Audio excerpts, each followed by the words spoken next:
Welcome back to another Dragon Ball Z Dokkan battle video. This time around, I'm going to go ahead and give you guys 3 categories that I would like to see in the game, and we're going to have a bunch of useful units that would be considered for the teams if they were a thing.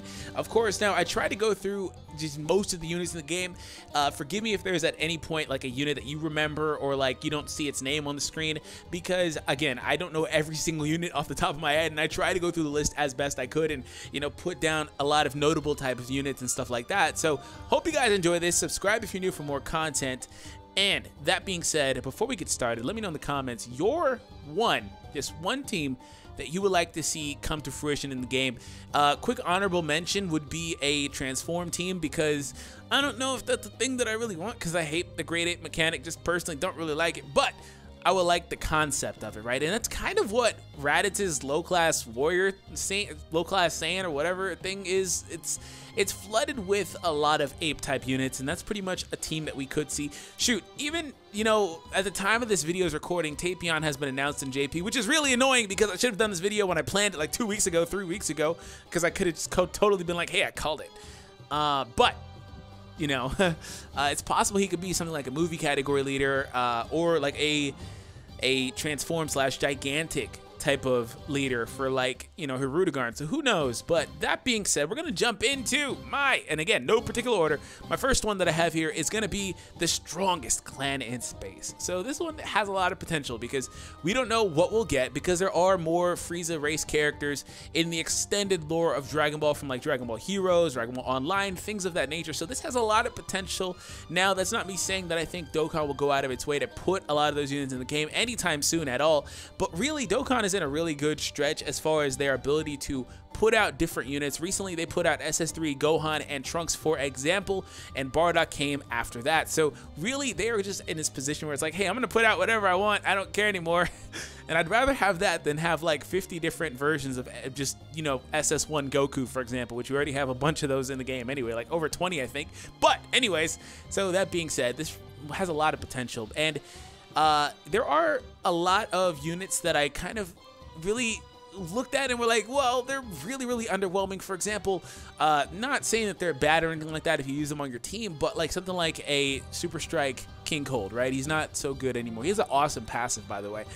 Super Strike Frieza, you know, Mecha Frieza, things like that. Maybe we get a new Chilled. What I would really like to see as a leader for this category would be King Cold, because that would be so fitting, because as far as we know, King Cold is like at the epitome of the lineage of, you know, Frieza, right? We know he's Frieza's father. We know he's Cooler's father, again, in the extended Dragon Ball universe, because Cooler's not part of the original continuity, but still. So we know that he's their father. We don't know anything above that. We don't know anything else. So that'd be really cool if we got a new King Cold that is actually a viable unit that could be the leader of this team. And we have a lot of units, like the ones that you guys would see on the screen now, kind of flooding that team. And it would have a really good blend of offense and defense. They would all link really well, because they're going to have Universe's most malevolent for the most part.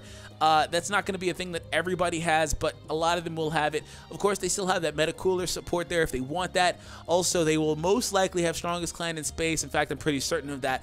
Also, big bad bosses will be a thing that's there, and really the team could be really solid. Like, seriously, it really could, especially on the backbone of units like Angel Golden Frieza and Physical Cooler. Those 2 units would just destroy, right?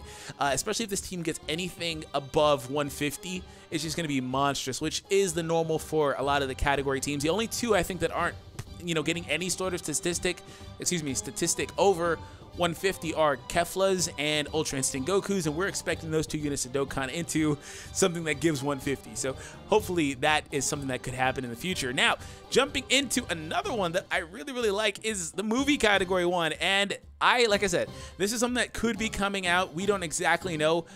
Really quick honorable mention go to units like Turles and Lord Slug, because this also could go 2 ways. Now, I have Tapion listed here because I really like the idea of Tapion being this, because he's one of those characters that's from the extended universe in the movies that doesn't really get a lot of, you know, exposure in these games, but recently has gotten love, and that's awesome, between the different Dragon Ball games. So he's coming to the game now, and one thing that I would love to see is for him to be the movie category leader. But again, I have those honorable mentions because yes, they would be a part of this technically, but as you see, if you look at my list, there are some heroes in there, and among the heroes, you know, you can kind of make it a villain-centric team or a movie villain type of category, because there's also that one world tournament team that you would run into, like the bonus team that's like movie villains, and all those units will be viable in this team, for example. But Tapion, again, could be really cool, but we don't know enough about the unit, and I really wish that I did this before I knew about the unit, not because I could say I called it, because I don't really need that gratification, even though I'm kind of butthurt about it, I'm just saying. But no,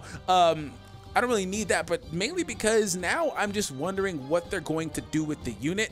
Whereas, you know, at the time I was meant to do this, I wouldn't have had that sort of mindset. So, you know, I kind of look at it a little bit differently, but hopefully that winds up being something that they do wind up doing with him, because again, I would love that. But even if it doesn't, maybe his brother could be the movie category leader that eventually Dokkan awakens. I don't know what they're doing, but still, the idea of a movie category team would be just freaking awesome. Thinking about like Super Janemba and Gogeta being on the same team, what? And of course you could put the MVP Viku in there, the failed fusion of Goku and Vegeta, the fat guy that's like not ever been relevant in the game, but yeah, you get my point.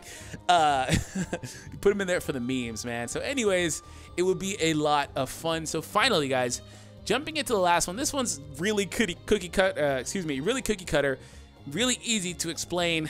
There's no right or wrong.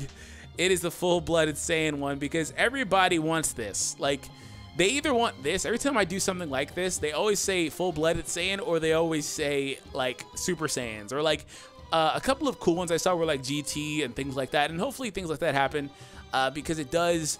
You know, I feel like, just really quick before I talk about this, I feel like when the categories came out, they really wanted them to be something different.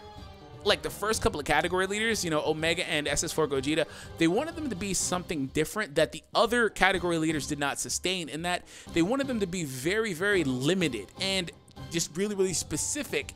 But then after that, every other category leader comes out with just enormous casts of units that could be a part of their teams. And for example, I think Omega Shenron has like 6 viable units, literally, like, or maybe 7. And at the time, I think that's something that they wanted to see happen. So hopefully, you know, going forward, they continue the trend of putting a lot of different units, a lot of different variations of units into these categories, get more loose with it. Because if you ask me today, I would probably say they wouldn't bother, you know, eliminating the Potara fusions from the fusion category. That's just me. I feel like at the time, it was a totally different thing. They were just, you know, wary of going to 150% boost and putting too many good units on one team. Nowadays, we have other really OP teams, like the Hybrid Saiyan team. Like, that team can literally fill a team full of LRs. That's not supposed to be a thing. And get a monstrous boost from their leaders. So that's not supposed to be a thing. And I don't think that's what they meant to have happen. But off my tangent, this one's really easy.